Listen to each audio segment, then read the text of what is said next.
भाजपाले पश्चिम बंगाल राज्यमा मनायो कालो दिवस। उत्तर कोलकातामा भाजपाले मनायो कालो दिवस। बीजेपीले उत्तरी कोलकातामा धेरै पुलिस स्टेशनहरू अगाडि मुख्यमन्त्रीको पुतला जलाएर गर्यो विरोध प्रदर्शन। उत्तरी कोलकाताको मणिकताल र डीसी कार्यालय र अन्य पुलिस स्टेशनहरूमा गर्यो विरोध प्रदर्शन।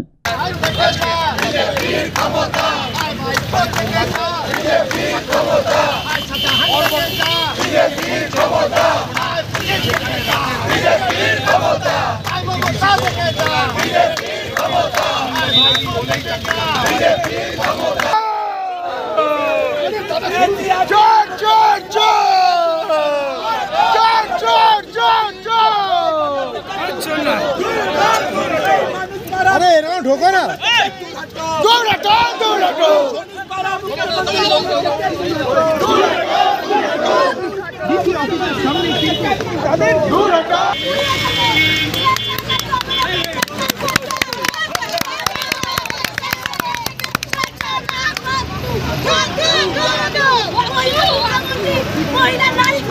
आवाज